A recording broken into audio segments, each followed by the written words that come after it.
Welcome to CBC Windsor News at 6. I'm Chris Ensing. Meg Roberts is away tonight. Thanks for joining us. We begin with moments at a picket line in Windsor. Why striking workers wouldn't let this bus through the line. Plus, with a tentative deal, the city buses are up and running. We get an update on unrelated service interruptions that have frustrated riders for weeks. And an apology from London's police chief. We bring you the latest in the investigation of a sex assault case involving ex-World Junior hockey players. There are some tense moments today in an ongoing strike at Jameson Laboratories. Those on the picket line stopped a bus of non-unionized workers from entering the site. This as talks between the union and the company have come to a halt. Jacob Barker has more. This bus destined for Jameson Laboratories was stopped in its tracks for hours this morning. They got a lot over there they could park and then walk in, but they don't want to walk. The company says it was full of non-unionized workers that were attempting to go to work. Workers on the line were skeptical. We don't want them going in there doing our jobs. That's about it. So if they let us know who's on the bus, we can check who can do our jobs. If we know there's nobody on there, we're good to go. More than 300 unionized workers began the strike last Thursday after rejecting an offer from the company. They say the main issues are around wages and benefits. Move that bus! According to the union, there has been no signs of talks since the strike began. It's, I don't want to swear, it's really terrible. Like, we want to go back to the table. The company's telling the media they want to talk again. No one's reached out to us, so it's all a big game right now. Well, that bus that had been here since about 8:30 this morning, according to those that I spoke with here, just drove away. And shortly before that, there had been some conversations between Windsor Police and those on the picket line. And I asked what was spoken about. One of the organizers told me that they asked them if they were going to move. And he said the only way that would happen was if there was a court injunction or if talks resumed. A number of unionized employees from Transit Windsor were also on hand today to support workers here. The Amalgamated Transit Union averted a strike set to begin today after reaching a deal with the city just hours before a midnight deadline Sunday night. We got a deal late last night. We didn't disrupt service, but what's happening here is absolutely ridiculous. We're here for them because we know they would have been on our picket line this morning if we were on one. Emil Nabout, who is president of the local union, says they are open and waiting for the company to come back to the table. He also says that bringing that bus into the picture today is not going to help resolve this. Jacob Barker, CBC News, Windsor. We did reach out to Jameson Laboratories to ask when they thought negotiations might resume. A spokesperson saying that they have an open line of communication with the union and are fully committed to working with them to come to an agreement. Speaking of another agreement that you just heard about, a sigh of relief for people who use public transit, the city now has a tentative deal with unionized transit workers. It really covers a lot of things we were fighting for at the bargaining table. And I think it's a well-balanced deal. It covers everybody from maintenance to transportation. Neither side will get into details of the deal. Workers will need to ratify that agreement on Sunday. The union is telling members that this is a deal they should support. Buses would have been shut down this morning by strike action without a tentative agreement, but riders have been noticing unrelated service interruptions for weeks. So we're pleased we were able to get a deal at the 11th hour and avoid disruption. We never want to do that. But there are obviously some problems behind the scenes at Transit Windsor that have nothing to do with our members, have nothing to do with negotiations. There's issues in the back. There's difficulties getting the buses repaired and out for service. You know, on a daily basis, it's not uncommon to have operators sitting around because they don't have the equipment. And at the end of the day, that's the traveling public that suffers. I mean, City Council, everybody in town need to work together. We're here as partners. I've been in this business for a very long time, and it's not going to happen overnight, but it should be fixed for the citizens of this great town. Now, Transit Windsor has been experiencing issues keeping buses on the roads. The city is saying it has found a short-term solution. This goes back to mid-January when the city had 20 fewer buses than the bare minimum needed to operate at times. That's because repair hoists used to lift buses for repairs were broken. High-frequency bus lines saw service cuts because of the issues The city's brought in portable hoists, and they have people working overtime to repair the buses. That's brought service levels back to normal. The city couldn't say how much that short-term solution costs and warns that the long-term fix, which is a major overhaul of a garage described as having a, quote, wide range of deficiencies in a Reton Consultants report, that's going to be expensive. Long-term plan is ultimately to replace the garage or do a major retrofit to it. But that's going to take some serious funding and will require the senior level government to do that. That's hundreds of millions of dollars to get into that. So that's not on the books right now. So we have to maintain what we have and make sure we can provide the service we want to provide to the public. As I said, we have ups and downs in our with the challenges in the garage, and right now, as we speak right now, we're hitting that service, and here as we've addressed the immediate challenges. A Windsor man is facing several charges after he allegedly assaulted a woman who suffered serious injuries trying to escape. Police say it happened Saturday around 2 in the morning. This was around Elm Avenue and College Avenue. They say that a man broke into a woman's apartment and forced her to her bedroom. That's where police say that she was struck and strangled, saying that the man threatened to kill her. Police say that he left the bedroom for a short time, and that's when the woman jumped out of a window. Police say she fractured her leg after the fall. The man left the scene. Police arrested him a short time later. Police say both were previously involved in an intimate relationship and that the man had a history of sexual assault. The 25-year-old is now charged with a number of offenses, including assault, 5 counts of sexual assault, as well as forcible confinement. Police continue to investigate this crash that sent one person to a hospital in Detroit with serious injuries. Officers saying it happened early Sunday morning. It was just before 6 a.m. on Erie Street near Howard Avenue. Police saying the car veered off the road and struck a monument on the sidewalk. The driver was the only person inside the vehicle at the time. It's unclear exactly what caused the crash. A new report from the Canadian Manufacturers and Exporters say that there were 19,000 manufacturing jobs that went unfilled in Ontario last summer. 1,600 of those were in the Windsor-Sarnia region.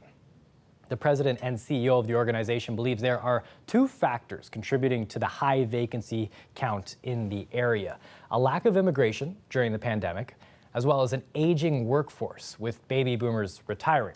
2 of the recommendations of the report highlight the importance of getting young people interested in the sector by pushing prospective secondary and post-secondary students to consider entering the industry. The CEO of Workforce Windsor Essex says the lack of 1,600 paid jobs in the sector doesn't come as a surprise. I think it's a sign of a healthy industry, that they're recruiting and they're in need of workers, and I think that's ongoing. With the aging workforce, people potentially retiring, and the turnover that's happening, as well as the really exciting expansion that's happening, I think it's not surprising that employers are out recruiting workers right now. Now, that expansion has been driven by the Nexstar EV battery plant, which the report says is set to take the lion's share of the future manufacturing jobs in the region. 2,500 permanent jobs expected to be created when the plant becomes fully operational next year. In a statement to CBC News, Stellantis said most of the workers will be hired closer to launch, but there are some positions already being advertised on Nexstar's website. Now that all municipal budgets across Windsor-Essex have been finalized, there's a noticeable trend, each one raising taxes for its residents this year. CBC's Dawson Chen brings us more context and reaction. Those taxes are making it unaffordable for a lot of people. Donna Hibbert is just one of the Amherstburg residents who aren't happy about their town's tax increase. At 6.44%, it's one of the highest tax increases among the 7 municipalities under the County of Essex. I feel it's way too high, and I feel it's being misappropriated. That's really hard for people to cope with. And I see a lot of people, and I know that they are struggling now between groceries, gas, everything else. We need to take care of needs, not wants. Technically, the town of Kingsville has a bigger increase when expressed as a percentage at 8.2%. But Kingsville Mayor Dennis Rogers has pointed out that when the increase is expressed as a dollar figure, it works out to $156 for every $250,000 of assessed home value in Kingsville. That's actually comparable to how many more property tax dollars homeowners will be paying in the town of Tecumseh, even though Tecumseh's tax increase on paper is just 4.2%. Mayor Rogers is correct. Like when you say 8% here, 5 over there, 3 over here, 2.5 there, and so forth, it's not apples to apples. And there are areas in the budget that we have no control over. We call it non-controllable inflationary increases. If you really want to delve into the municipal budget itself, it's basically the cost of doing business, obviously, and how much capital are you actually prepared to do in your own municipality. The increases in municipal taxes across Essex County come during the same year that taxes are going up for the county in general. County taxes are increasing 4.95% for 2024, as decided by County Council in January.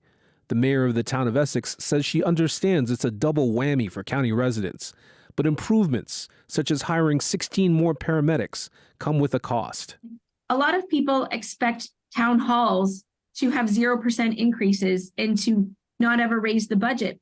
But town halls have a business to run as well. We have to provide services. We have employees that work for us.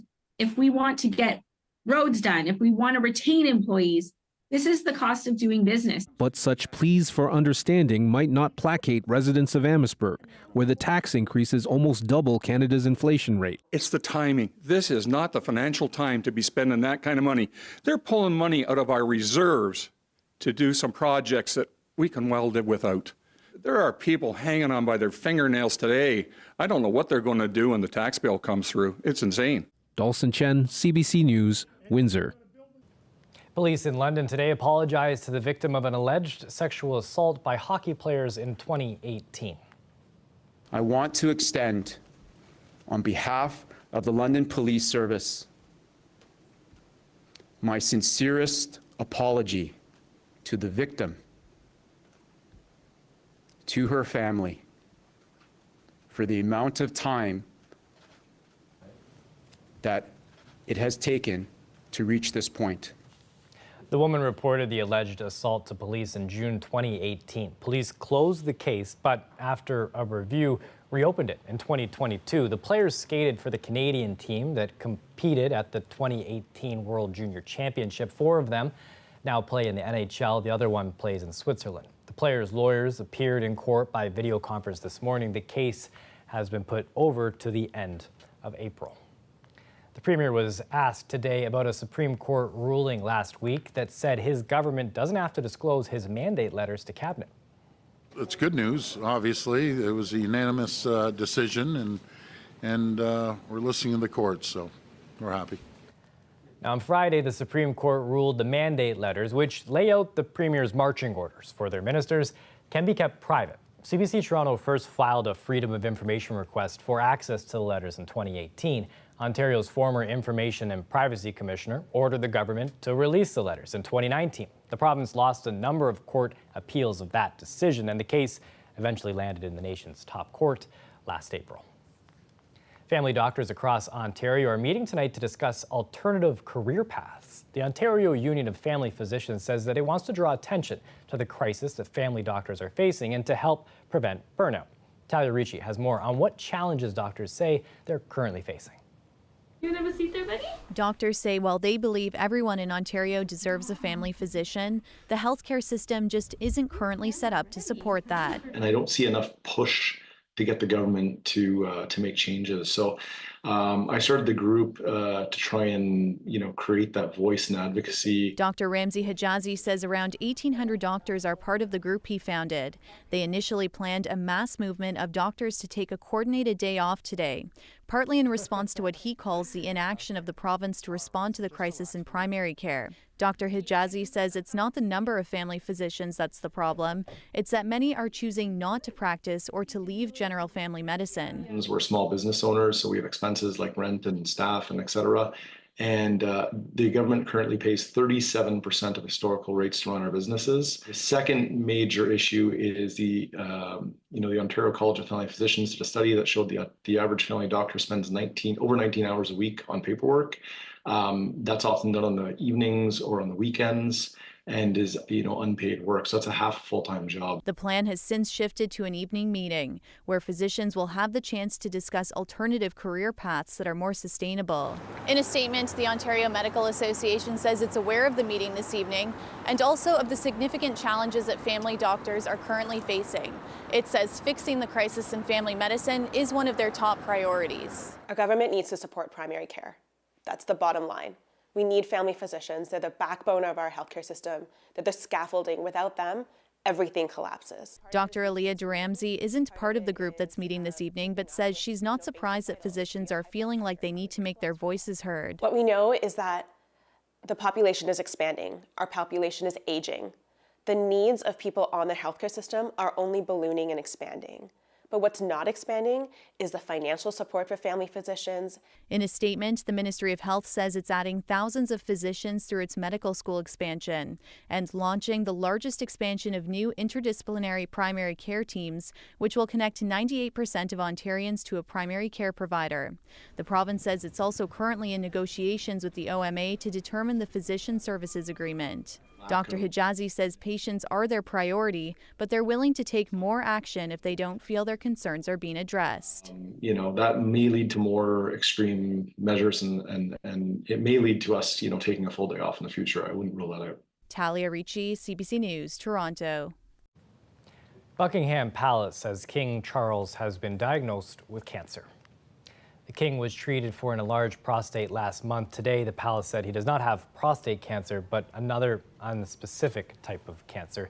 He began undergoing cancer treatment today, won't perform any public-facing duties until it's complete. Charles became king in September 2022 after his mother died. Prince Harry, who quit royal duties in 2020 and moved to the U.S., is expected to fly to the UK to see his father. Take a live look outside. Bit of fog in the evening last night. Things looking pretty clear here now. Victor Paulo with a full look at the forecast next.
Parts of California are being slammed by a weather event known as an atmospheric river. It's bringing high winds, snow, and heavy rain. So this backyard here is just getting wrecked. Look at that rushing water there. States of emergency have been declared in at least 8 counties. Well over 1 million people in the Los Angeles area under flash flood warnings. More than 20 centimeters of rain has already fallen today. And look at what the wind is doing here, in excess of 125 kilometers an hour, bringing down trees, power lines, evacuation orders issued due to the risk of mudslides. The affected area stretches from LA to San Francisco, as far inland as Lake Tahoe.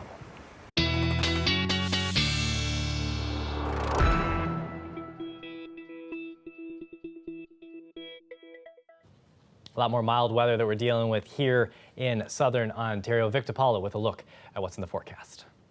Well, Windsor, a sunny day today, a bit of cloud cover, but you know what? We got some more sunny days in store. It's going to be a cool night tonight, but once that cool night's out the way, it's going to be a bit of a chilly morning. But then our Tuesday and Wednesday, we got some surprises coming our way. Now, your average high this time of year, minus 0.6 is your average high, and minus 8, correction, is your average low. And taking a look at what we're going to be expecting tonight in the Windsor area, well, it's going to be minus 4. It's going to feel like minus 7. Clear skies, which means there's no real cloud cover to insulate any of that heat. So that's why we're seeing a minus 4 feeling like minus 7, which is quite cold for the Windsor area. But taking a look at what we're going to be expecting and why, from a bird's eye view, it's because of all of this high pressure system that you do see here. This high pressure system is what's going to be creating a lot of those things, such as seeing a lot of that sun over the next couple of days. And as well as seeing a lot of that sun, well, we got warmer temperatures even coming our way. Now, taking a look at what's going to be happening tomorrow morning when my little Emmy and your little ones are getting ready, it's going to be sunny, minus 3, feeling like minus 5. And if you're tired of all the cold weather, well, let me tell you something. Looking at our 3- and 7-day forecast, by the time we get closer to Thursday and Friday, we're getting a lot of that warm air from the south is working its way up towards us here in the Windsor region. And that's going to be resulting in days such as Thursday, where we have a high of 11 degrees, feeling like 8, and we're only in the beginning of February. Now, normally we're used to seeing a lot more negative temperatures, but it looks like the coldest it's going to be is your morning on Tuesday, where we saw it's going to be quite chilly to start from the overnight tonight. But once that overnight tonight is out the way and we're getting ourselves closer towards the weekend, well, here's what we're going to see when it comes to temperatures. It's going to be a bit rainy on Friday, but still keeping at 11 degrees, similar to Thursday. Saturday's going to be a high of 9 degrees, feeling like 6, mainly sunny. Sunday's going to be a bit of precipitation, 60% expected, and Monday's going to be a bit of a rainy day as well. But you know what? It's going to be quite warm. You're looking at a Thursday, Friday, 11 degrees, 6 degrees and sunny on Wednesday. Big takeaway here is next year on Friday, Sunday, and Monday, Windsor, you stay dry, because outside of that, it's going to be nice and sunny in the sky. Hope you all have yourselves a great night, and over to you. Something for us to keep an eye on there. Alberta's premier heads to Ottawa. What the reaction was about something she's doing in her province. Next.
Alberta Premier Danielle Smith is in Ottawa opening a new provincial office in an effort to promote Alberta in the nation's capital. But a lingering controversy got most of the attention. CBC's Rafi Boudjikanian has the latest. This may not have been the red carpet welcome Alberta's premier was expecting. She's taking away the safe space for some young people. What she has proposed to ban young LGBTQ2 kids from being who they are puts lives at risk. Danielle Smith officially began her Ottawa visit Monday, shortly after announcing her intention to ban gender-affirming surgery for minors who want to transition in her province, prohibit hormone blockers and puberty treatment to anyone under 16, and force minors who want to transition to come out to their parents first. We just need to take a considered approach on this and make sure that young people are being fully informed. Opposition to those plans has been vocal in Alberta, some suggesting Smith is giving in to the most socially conservative parts of her base. She insisted she has support. I've had many conversations with members of the trans community, and it's not a single voice and it's not a single perspective. I want to make sure that young people are not closing off options to themselves prematurely. Smith says conversations will continue for months before formally introducing the new gender policies this fall. But so far, the conversations haven't included other politicians. I was wondering if you had any discussion with Pierre Poilievre about these transgender policies. No, I've not had a conversation with him. The federal conservative leader himself only waded into the debate when asked by journalists. It's time for Justin Trudeau to stop distracting and dividing Canadians. Let parents raise kids and provinces run schools and hospitals. That's my common sense approach. The federal government has said it is considering all options, including a court challenge to counter Smith's transgender policies. Rafi Boudjikanian, CBC News, Ottawa. Playing the piano well is a challenge sitting down. Just imagine doing it while suspended midair.